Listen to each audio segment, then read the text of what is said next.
So with that, I'm going to go ahead and turn it on over to Craig so that he can begin our ADOR introductions. Thank you, Megan. This is Craig McPike. I joined the department recently at the beginning of October.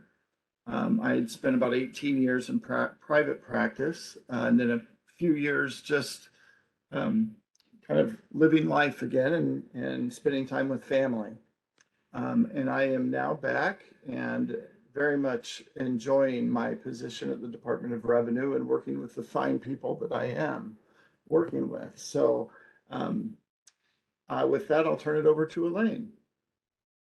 Hello, everyone. My name is Elaine Smith. I am with our Office of Economic Research and Analysis. I have been involved to some level with QCO certification since 2009. And so I probably am the one constant through the entire history of this program.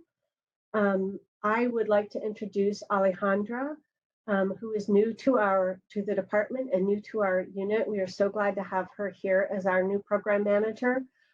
She is already making a difference, and I will let her say a few words about herself, but I just want to let you all know how happy we are to have her here working with us. Thank you so much. Like she said, I'm Alejandra. I have been here since the end of October. Still learning on everything, but I'm happy to be here and happy to help in any way I can. Perfect. Rory, do you want to give a quick introduction of yourself, sir? Sure, Megan. Hi, this is Rory Wilson. I'm a 16-year employee of the Arizona Department of Revenue, all of which time I've spent in tax policy. I've helped on the QCO program for the last several years. Perfect. Thank you all. I think that covers introductions for the department side of things. And in an effort to be able to provide you guys with ample time to provide your feedback, we're going to go ahead and jump right into the presentation of current guidelines. Elaine, do you want to share a little bit about how we're going to work each section today? Sure. I think Megan's going to present the guidelines that are currently out for public comment. They are quite similar to the guidelines that were out for public comment in the spring, but they've been improved much by Craig. He's gone through and made somewhat minor content changes, but spent a lot of time getting things a little bit more consistent and definitely more clear. So we'll present. What we'd like to be able to do is just kind of show you the sections that we're looking at and then invite comments about those sections. And we are on the side taking notes. And let me make one other clarifying point. There are things that we can do with guidelines, and there are things that we cannot do with guidelines. We cannot use the guidelines to change the law. We can't use the guidelines to really change, add something to our program that is not allowed for in the law. And so as we go through any kind of conversations, we're going to categorize things based upon whether or not it's something that we can handle with changes to guidelines, and then those things that we cannot, that potentially you all as part of the community can take to the legislature and ask for changes as you may desire them. So with that, I'll turn it back over to Craig to see if he has any other comments before we get started. Yeah, thank you. And Elaine, I'm glad you brought up about the scope of what we are able to do, what we are not. Over the many years in private practice that I was involved with charitable organizations, which was my entire practice, and if we confronted something that didn't seem right the way it was working under the law, what's the next option? Let's change the law. That's a plausible, very real opportunity to affect positive change. And although the Department of Revenue will not be out front leading the charge to change the law. We certainly want to work with anyone who is going to go down that path to help make it the best overall change that would be possible. If it's going to go through, we'd like to be able to participate with you to make sure that it's covering bases that need to be covered and not going to an extent that might have unintended consequences that people outside of the department might not be able to fathom, because we wear different hats, and we're all of us bring different talents to the table. So to the extent that any of you may decide at some point that you want to move forward with pursuing a legislative fix, please engage with us. We'd love to work with you, because it's going to come out better no matter what in the long run if we can all put add our areas of expertise in. Perfect. So thank you for that, Craig. It looks like our first section to review would be the eligible population. And a lesson learned from yesterday, if you wouldn't mind, sir, just starting with whatever changes you did make. That way we can point those out to the audience today and then allow them time to provide feedback. Yes, and thank you, Megan. And I'm going back here in my marked up draft. A lot of the changes that were made were really clarifying, changing the verbiage to make it more clear and more consistent. In terms of substantive changes,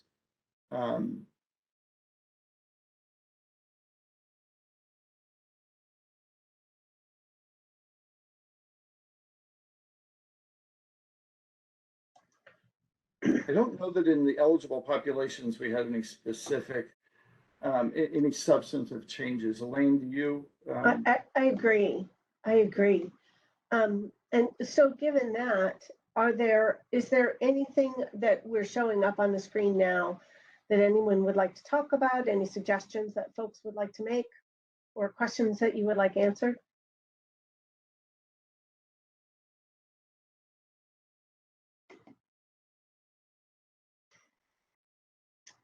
I do not see any hands up or any questions in the chat. Oh, yeah.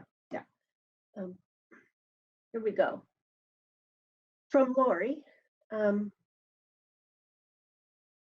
thank you, Lori. I hope everyone can see that. If you haven't done so already, down in the right-hand corner, you can click on the chat button, and you can see any other comments that folks are making.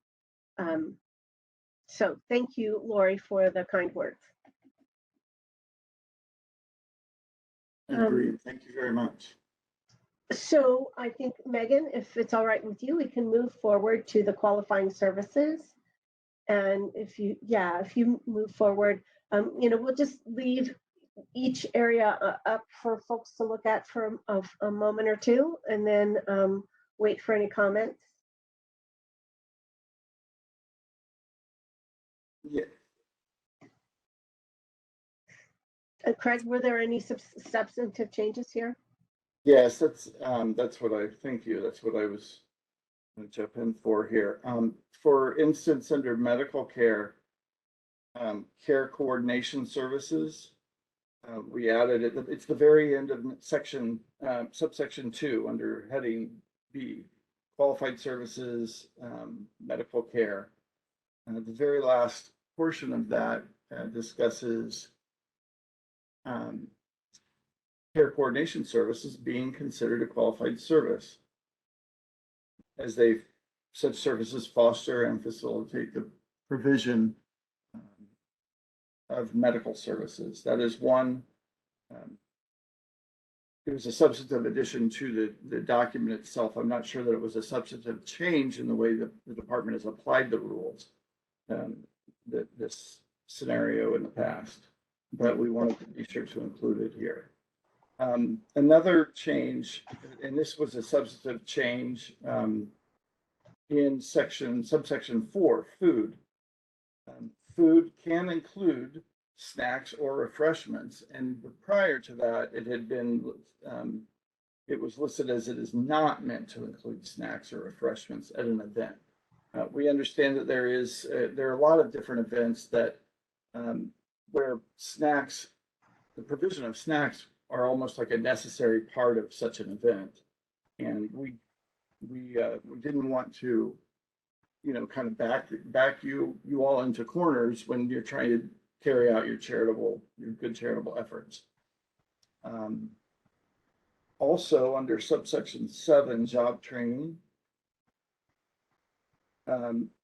we have added and actually come out with already a separate policy guidance on English acquisition learning services. And those English acquisition learning services can qualify so long as, the criteria that are listed separately in that separate guidance are satisfied.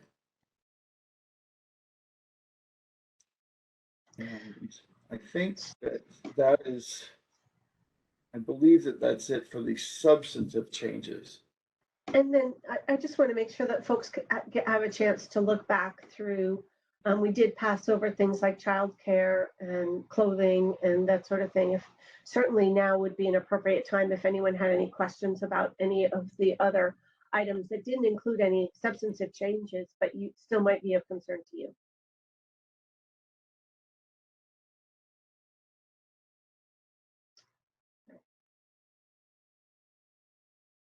Okay. All right, quiet group today. So next up, and I think we can move to financials. And Craig, you might want to talk a little bit. Oh wait, sorry. If maybe we just scan this list of things that do not qualify, just to give people an opportunity to ask any questions if necessary. Yes, I think that's good.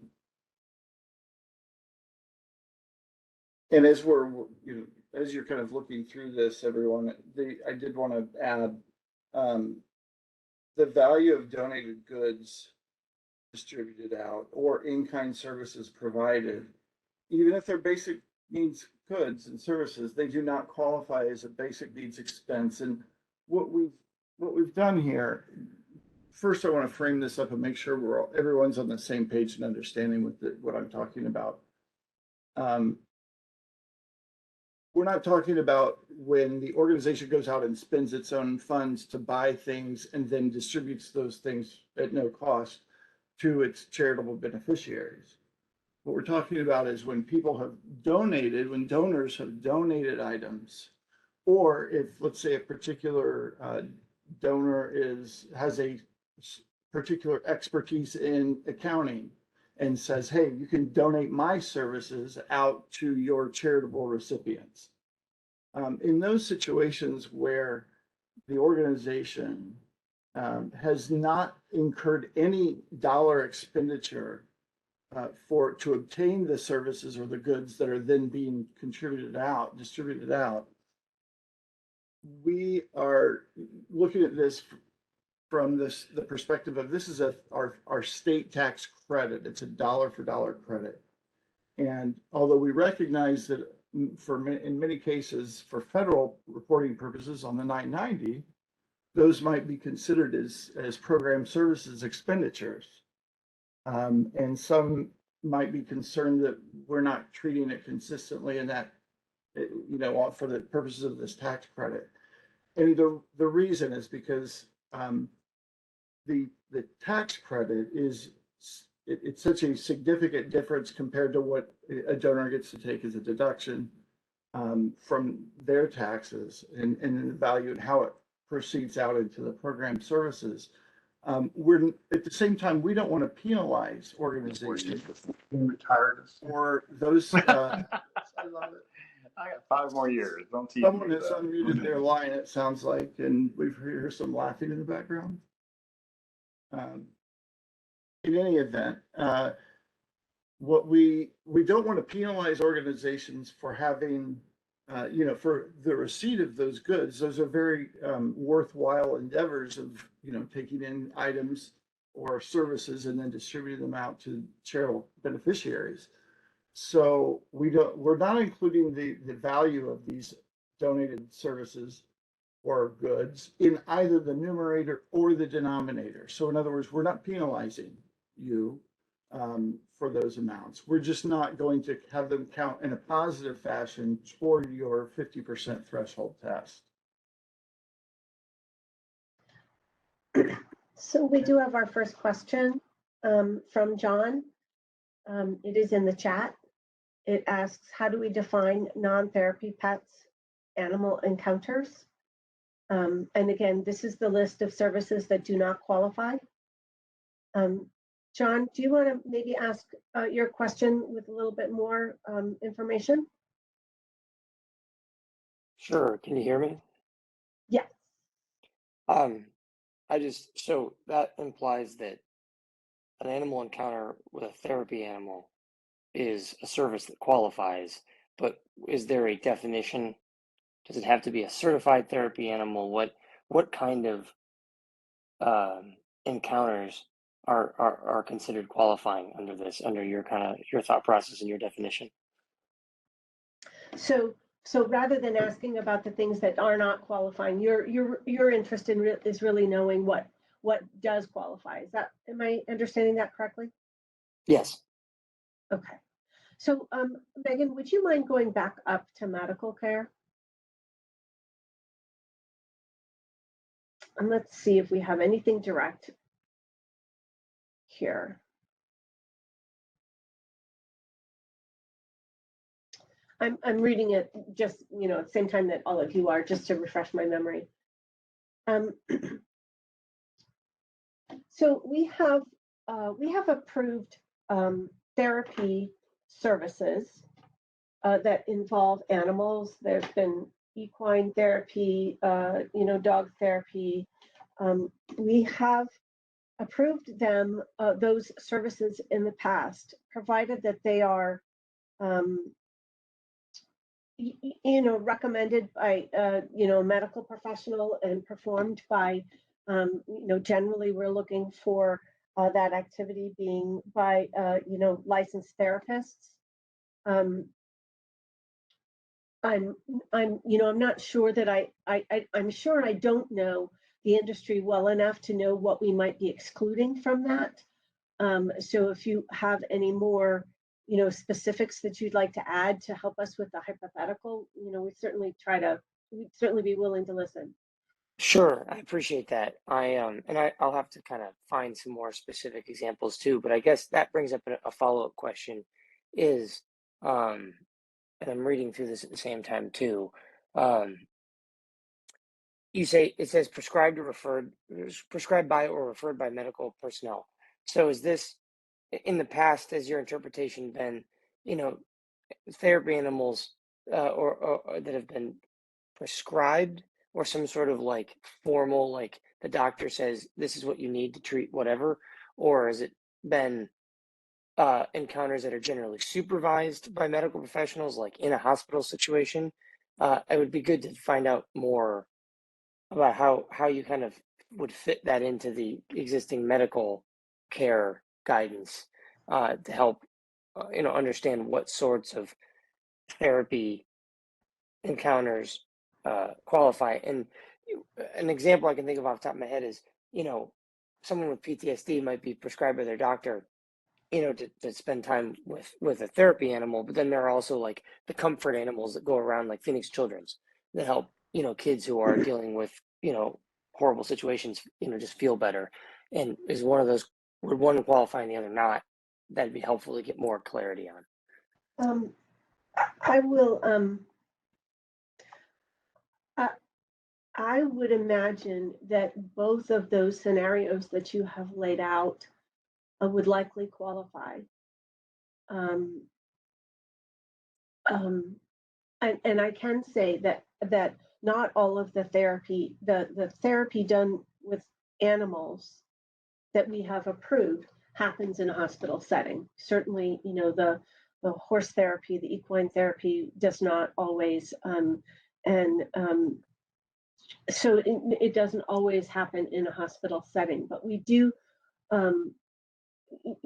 we asked about the, how the population is recommended to that group. We ask whether there are, whether there are licensed therapists delivering the service. Okay. And those are some of the criteria that we look for. But if there are other scenarios, most certainly, if there's other scenarios that you think we're missing, you can certainly, kind of send those back to us and have us consider those as part of this public review process. It's a good conversation to have. But before I leave that, I wonder whether Rory or Craig have any other comments that they'd like to add or questions that they'd like to ask about the subject. Yeah, this is Craig. Thanks, Elaine. And I certainly appreciate the question as well, John. When drafting up guidelines like these, one of the overarching points that we try to keep in mind is what can we provide that's going to, what type of guidance can we provide that's going to give some clarity, some consistency and clarity to the taxpayer community, or in this case, the charitable sector, without hamstringing organizations from coming up with something and putting it in a document that's on record now, where an organization feels like it's been backed into a corner. Like, wait a minute, we can't. What about this situation? Why isn't this going to work? You said only these situations. That's what we want to avoid. In the pet, the non-therapy pet and animal encounters scenario, there are, I imagine, a lot of scenarios that I can't think of off the top of my head. And so avoiding putting something specific into these guidelines avoids an unanticipated gotcha situation for an organization. Those are the types of situations where we would love to help explore with you on a case-by-case basis, so that we can be as inclusive as is appropriate under the statute. Great. That's super helpful. Thank you. Mm-hmm.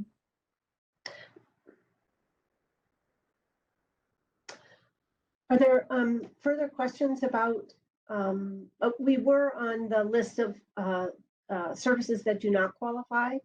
Should we return back there and see if there's anything that has prompted anyone else to ask questions? Maybe we do welcome the questions. That's why we're here. So if there's anything else that anyone sees that they'd like to question us about, we're certainly here to listen.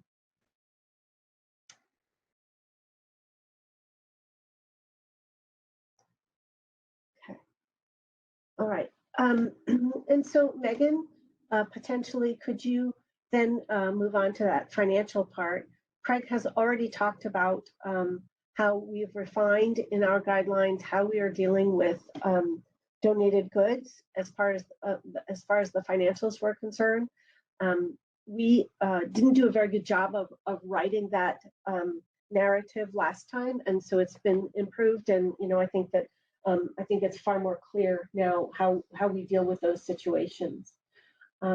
Is there anything else in the financials that folks would like to talk about?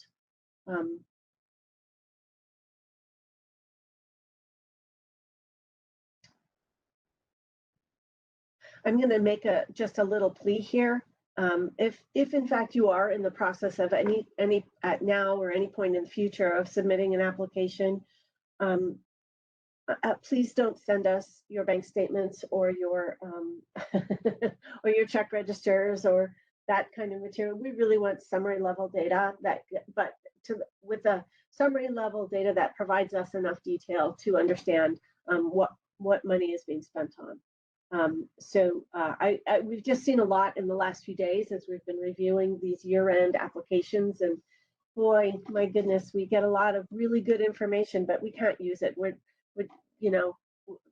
We can't use it. A lot of the, let me tell you that one of the reasons why we put some of these here about what we do and we don't want is because the more times we get something we don't want and we don't get something we do want, it delays the organization we're dealing with and every other organization that's currently applying.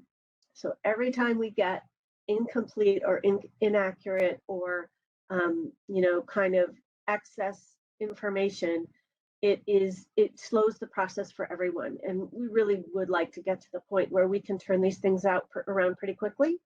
And that's one of the basic reasons for having these guidelines, is that we would really like to be able to have everyone understand what it is that we need.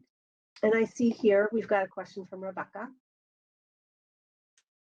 And Rebecca, in your question, are you mentioning the 4 months with respect to an IRS Form 1023 you've submitted to Covington, Kentucky for approval of 501c3 status?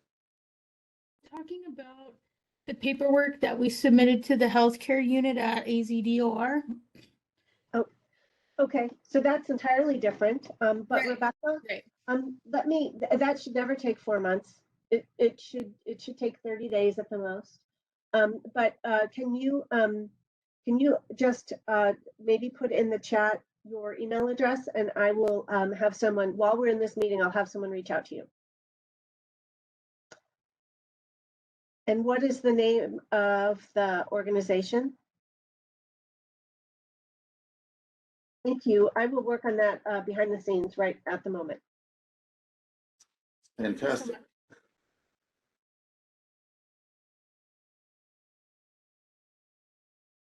Okay, so Dave has asked, I'm just going to quickly scan your question, Dave, there in the chat. Thank you.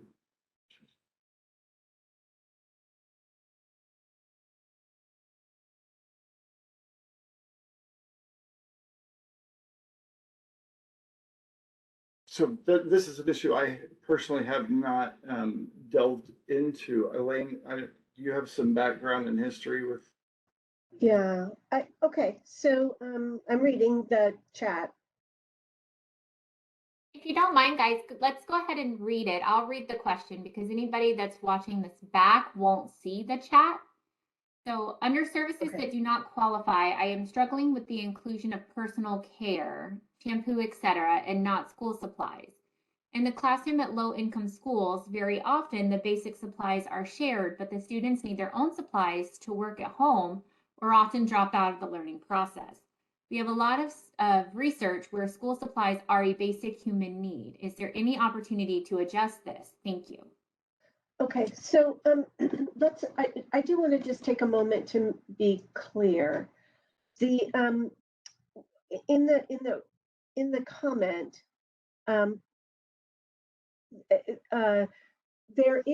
we do include personal care items such as shampoo and etc. But we do not include school supplies. So I think I do understand the question better now.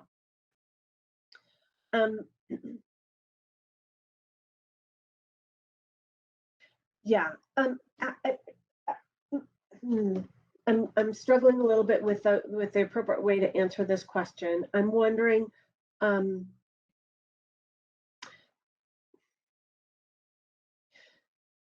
one of the things, there is no, in the list of the stated list in the statute of the services that qualify, education is not one of them.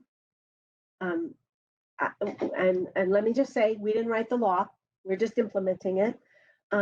Education is not one of them. And school supplies are supplies that are used for education. And as a result, we have not found that they meet the immediate basic need category that is in the law. And I will welcome maybe Rory or Craig to make any further comments. This is Craig. Thank you, Elaine, and Dave. You're excellent point. This is exactly the type of scenario that now with Elaine's further explanation of my recollection that, yeah, that is what the statute says.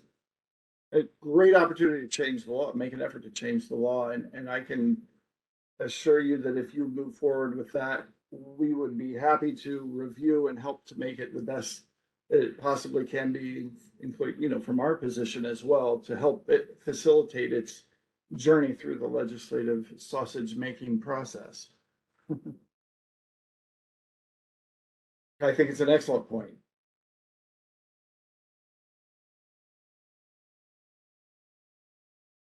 Jennifer, I agree. I mean, Jennifer says it seems like we need to get together and get the statute changed / modified.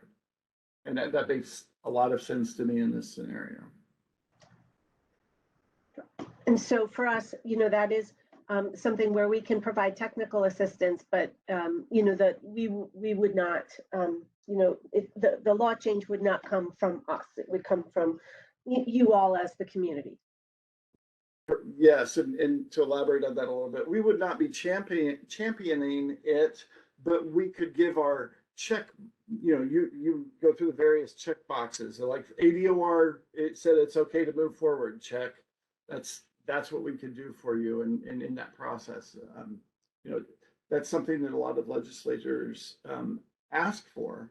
If somebody comes in and wants to propose a legislative change that has any impact at all over at from the DOR perspective, if the folks trying to make that change in the law haven't consulted with the Department of Revenue, that's already a big yellow flag, if not a red flag for the legislators.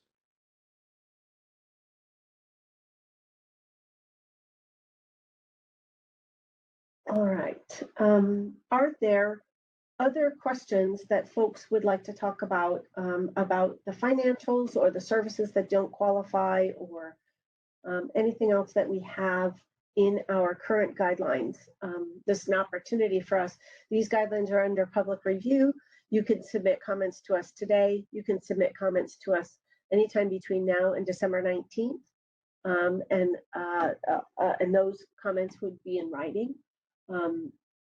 And you know, we will consider them as prior to publishing these guidelines as finalized.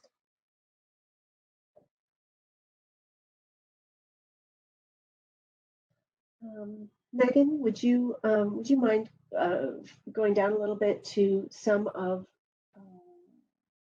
you know, we do have a section here about the application review process, which is, again, you know, when I'm making the plea to have folks send in complete and accurate applications the first time, things are much better then.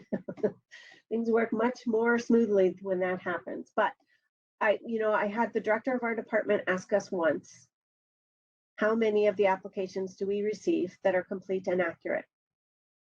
And it's close to 0%. We're hoping that these guidelines help us get there. So yeah, Megan, if we go on further, a little bit, I think, go ahead. Yeah, sorry, this is great. I just want to kind of piggyback off of what you were saying there, Elaine.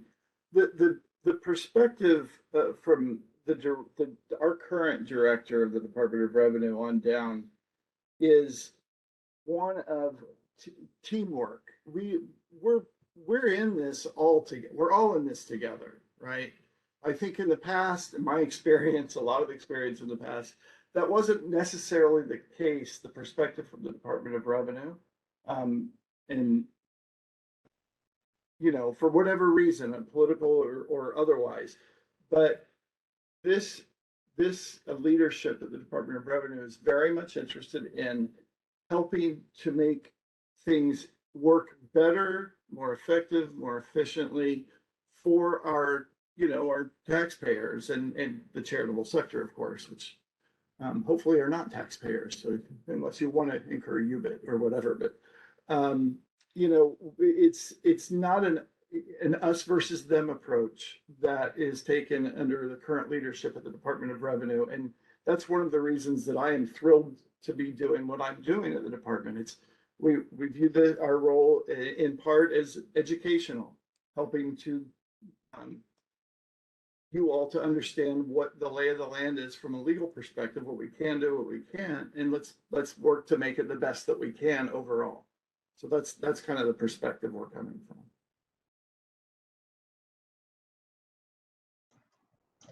Go ahead, Elaine. And then Megan, maybe if we were to go down a little bit, one of the areas I think I'd like to get to is just to have a little bit of a conversation about recertifications, which is a little bit further down.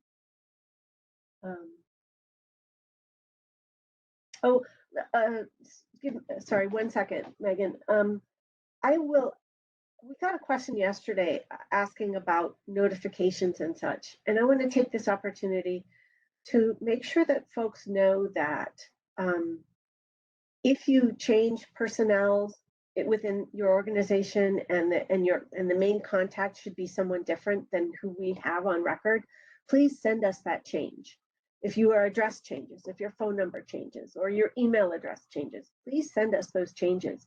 If there's a time where we need to reach out to the whole population or some of the population, and we have information, we have contact information that's 5 or 10 years old, it's very hard for us to get the message out.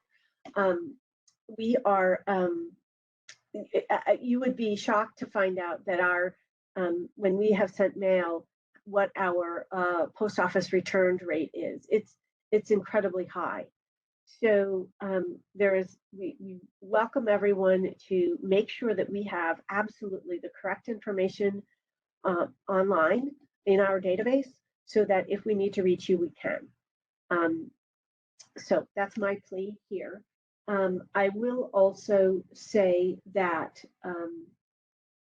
all information that needs to come into us, such as name changes, address changes, contact changes, do go to the general purpose email address of QCO at azdor.gov, which Megan has put in our chat. That allows more than one of us to work on that inventory of work. So that is the right place for things to go. If in fact you are changing your name or changing your address or something like that, and you have to make those changes with the Department of Revenue for other purposes, for your own tax purposes, doing so does not mean that you have made the change for the QCO purposes. That completely separate operation. While we do not receive the information from our frontline staff when a name change is made, you need to contact us at QCO directly. And so, that has caught some people up because they have made changes with the department. They've confirmed that those changes have been made, but our published list continues to list the name of the organization, the older name. It's because we don't know. We're pretty quick about processing contact name changes, and so forth, provided that we have all the appropriate documentation. But I do want to just make that plea to send it to us directly and not through other mechanisms through the department, which are being operated for entirely different purposes. And then if we could, Megan, go down a little bit to, periodic updates. And I just want to say a few words about this. Oh, go ahead. Is it possible for QCOs to have an online profile with the DOR like we do with the Arizona Corporation Commission for annual updates of contacts?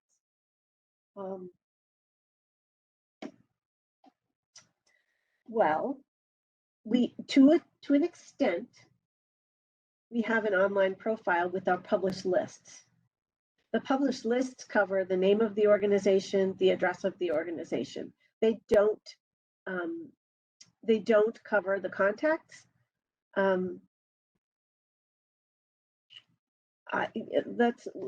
Jennifer, we'll take some time to consider that. That would require building a portal that would allow for that. So it's not something that we could commit to at this point. It's an excellent idea, though. I like where you're going, Jennifer, and I think that we will throw it in the mix.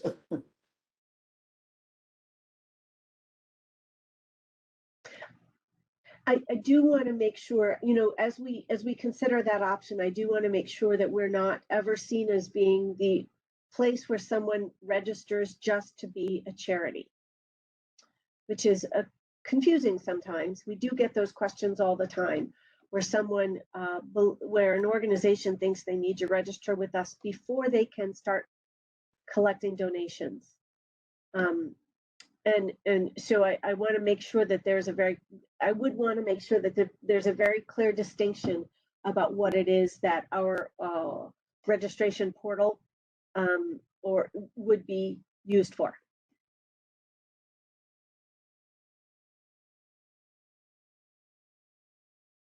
Okay, so then if I could, I'm going to move on just a moment to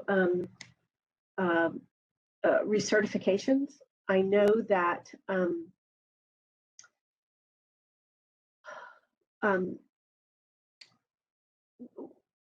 we have gone through the process of recertifying about 400 of our 1,000 or so organizations. Those happened within the last few years, and some of you may be familiar with that process. We do expect that we will continue with that process. We've been on hiatus for the last 2 years. We do anticipate that we will continue with that process. There's good reasons to go through recertifications. It is a workload on us, and it is a workload on the charities. But it does work towards maintaining that the list that we are publishing is a list of valid organizations that are still in operation when we embark on the project the next time. We may not be able to do everything that folks have asked us for, but we will most certainly perform that function in a transparent way. So if in fact your organization receives notice that they are subject to a recertification, we ask that you comply with the request and submit a new application to us. And if it's complete and accurate, it'll be a very smooth process. But it is, we have found that in our past recertification efforts, we've had a lot of organizations drop off because they're just not, they don't exist any longer, or they've really changed their functions. And it's only fair to the whole group that we do our best to maintain that the organizations on the list are continuing to meet the requirements of the program. So know that we will be instituting this program again, this process again in the future. And we hear you. We will do everything we can to make sure that it is transparent. Fred, Rory, any comments?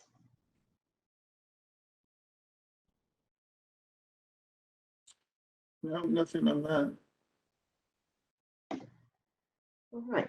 And Megan, I don't think we have a whole lot left here. Yeah. So in general, are there other questions that folks would like to talk about, topics that you'd like to cover?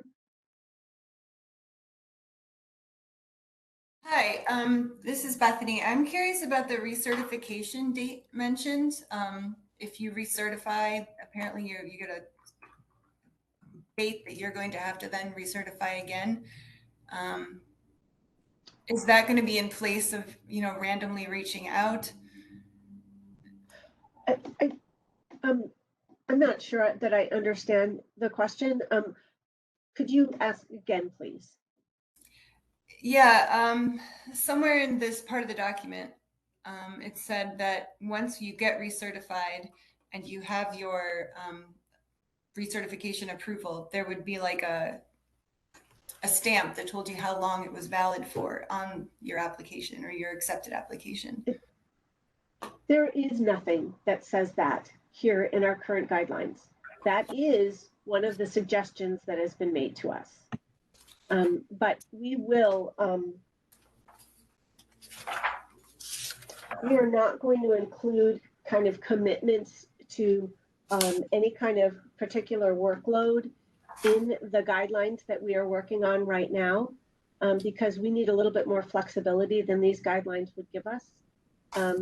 in order to operate, knowing that we have the right amount of resources.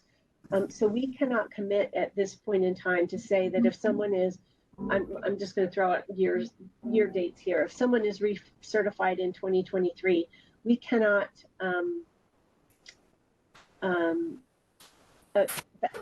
Megan, could you go to section 7?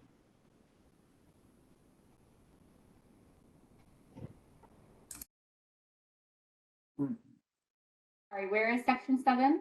I don't know. Oh, there we go. Section 10. I see it. Never mind. Section 8, section 7. Following approval.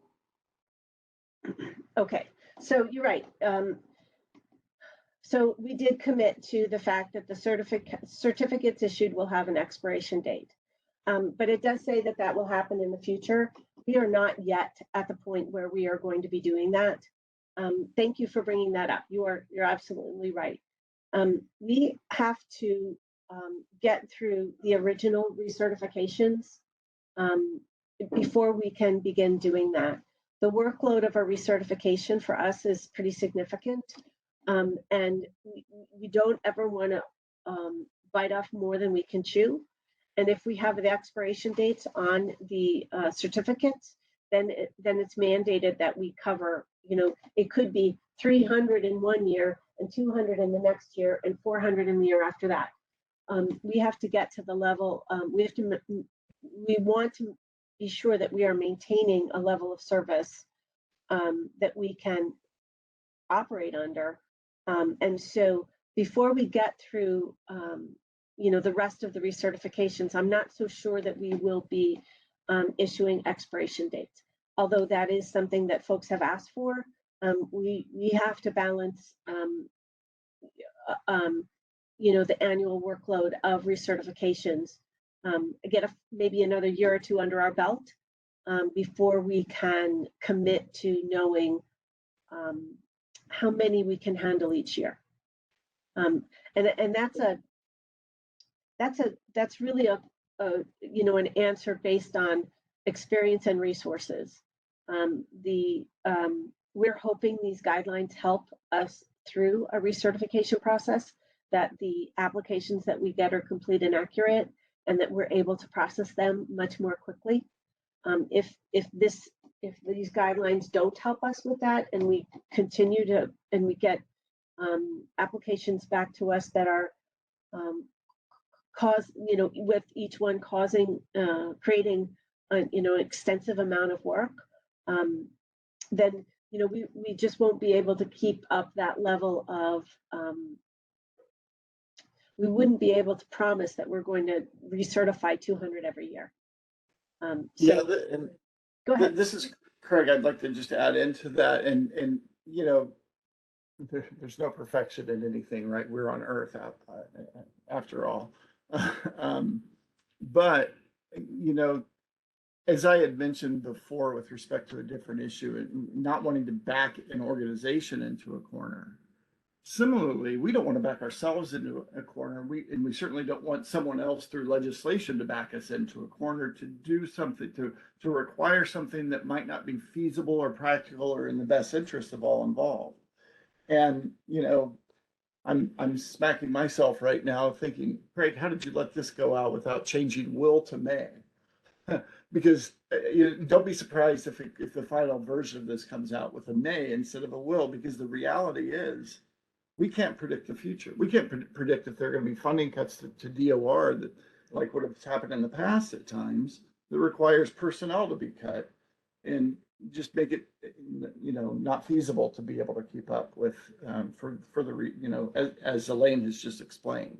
So we appreciate the interest and the desire in this. From a practical perspective, it might not be something that can come to fruition realistically and legitimately, but we will continue to consider it for sure. Absolutely.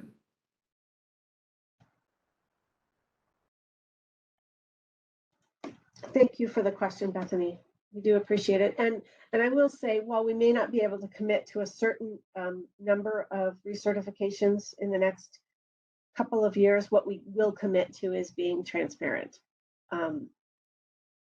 with advance warning, notice, communication, and such. Absolutely. Is the recertification timeline still going to be at the end of the calendar year? That the feedback that we've received is that that the time that isn't good for anyone. What I will say is that we will only, as we go through a recertification with an organization, the transition has to be at the end of a calendar year. They're on the list for the current year, but they won't be on the list for the next year if we don't hear back from them. That's a must. But when the recertification notifications go out and when the work happens, does not have to happen at the end of the year. So the feedback that we've gotten is that it would be so much better to give people advance notice, tell them that they're going to be subject to recertification, send out, ask for applications to come back in, and potentially ask for those applications to be coming back in during the summer when folks are not doing that year-end of fundraising and such. But of course, every organization is different. We have we've got, I think we're up to 1,100, between 11 and 1,200 organizations right now, and everyone's seasonality is different. And so if the earlier we start, the better we are able to capture and provide someone the opportunity to supply us with their new application at a time when it's convenient for them. And we can, we'll get you a link to the website, Bethany, for a copy of the current application. I'll do that and get it into the chat right away. Yeah, so our goal would be to get those requests out earlier and give everyone ample time to submit them. And so that's certainly feedback that we've heard. We've heard a lot of feedback about the recertification process, and we will take as much of it into account as we can.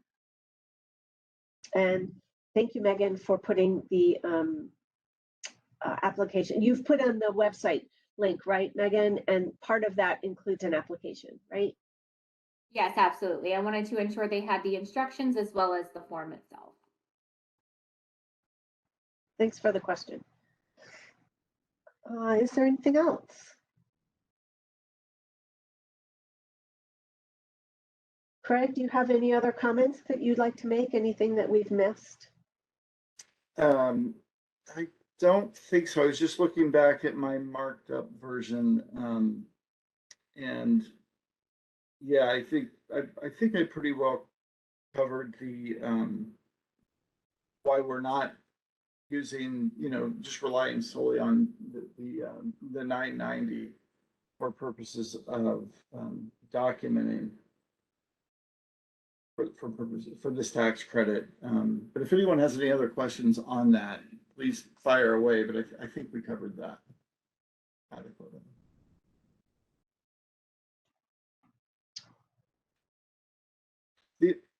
The other thing that I do want to say, add in that provisional certification, and that may not have, maybe it does apply to a couple of you on the line.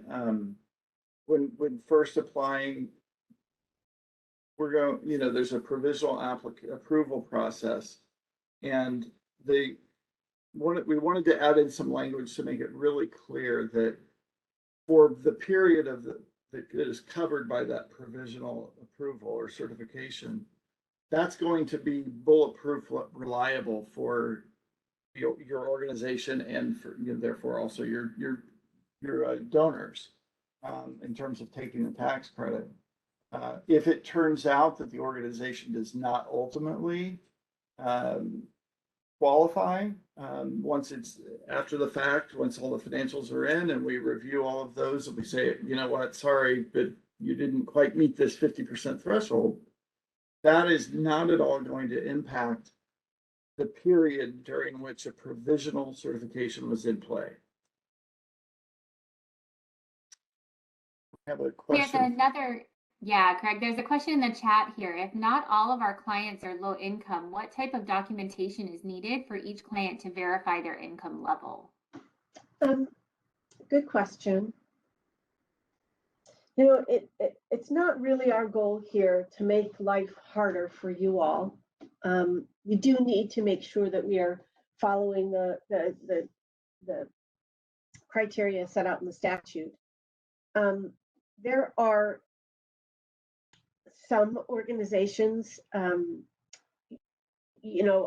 do some screening and ask questions. Some organizations just outright, have no interest at all in doing that. There are organizations that serve kind of a certain geography, and they describe that geography by how many, whether the geography is covered by all Title I schools, which has the implication of the residential areas in that geography would be somewhat designed as low income. We take a kind of a testimonial of any method that you might know for determining whether or not your clients are low income. There are some clients that we don't ask for a lot of documentation if in fact the clients happen to be unhoused, or if they are on certain public programs, or if they've been screened by another organization before they come to you. Let's just, I guess what I'd like to say is that we're pretty open-minded about whatever you might be able to provide to us in a narrative to tell us how you know that your population is low income. If only some portion of them are low income, then what we're going to ask from you is, to estimate what portion are low income, and then we're going to use that. We're going to use that percentage at times when we're looking at your financials. For example, if your services are the same whether someone is low income or not, and you know that you've got maybe 60% of your population is low income, we may take that 60% and then apply it to your financials. Because even if your financials and your services all qualify, we may only be able to say that 60% of your financials are in fact serving low income population.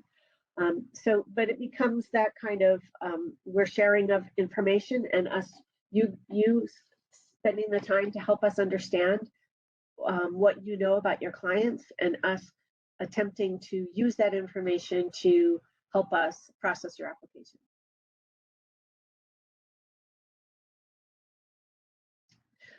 The next question is, do we currently need to recertify annually, or will recertification happen later on down the line? The answer to the question is there is no need to recertify annually for anyone. We do ask that an organization that has been given a provisional certification, we do ask them to provide us with financials at the end of that provisional year.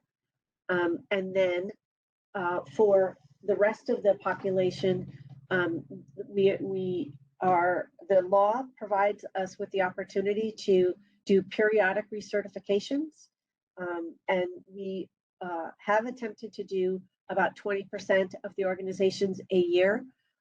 That is a big job, and so I can't say what we will do in the future, but if in fact your organization is subject to a recertification, we will send notification to the organization telling them so, and give ample amount of time for that organization to supply us with the appropriate materials. Now, I will say there are times when recertifications happen because of law changes. If in fact the law were to change and it has in the past, if the law were to change and become more restrictive, not to say that that will happen at any time in the future, but if the law were to change and become more restrictive, we have had to go back and ask questions of every single organization. While that is not necessarily a full-on recertification, it has had the impact of paring down the list in the past. So, I think the bottom line is, for all organizations that are currently on the list, pay attention, take a look at our website every so often. Megan, would you mind signing up for displaying how folks can sign on and get information about the department's changes and such? Maybe you could give a little bit of an explanation about that. Yeah, absolutely. So most of the time when you log on to the azdor.gov website, there will be a pop-up box that shows right here in the middle of the screen. It's not showing on mine because I frequently visit this website. But if it does, it's going to ask you if you want to subscribe for news and updates. So by simply inputting either your phone number or your email address in the box and clicking subscribe, it will take you to a list where you can pick what type of information you would like updates on. QCO will be one of those. If they post anything for notes and comments or anything like that, it will be added to there. If for whatever reason that box does not populate, no worries. You can come on down to the very bottom of the page and click the subscribe for updates button, and it will take you to the exact same place. So select what type of subscription you would like, your email or text message, and then just follow that same process. So enter your phone number and click submit and select what you would like to receive updates on. And that is an excellent way for, the folks in your organization to kind of know what's going on here. And it definitely will improve your, exposure to things that are going on here. And if in fact, just by happenstance, we don't have the correct contact information for your organization, at least you would be notified about any kinds of changes or any kind of efforts that are going on through that mechanism.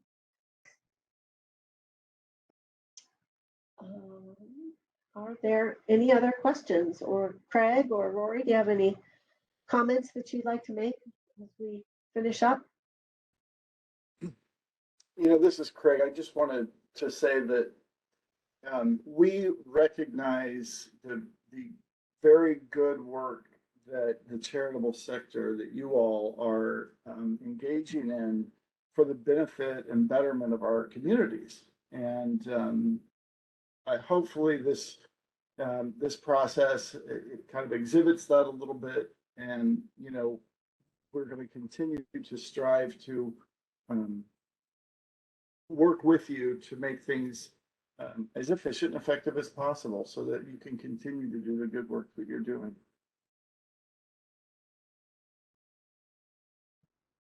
We'll give folks, one more opportunity to ask us any questions or make any comments, and otherwise we can be done for the day.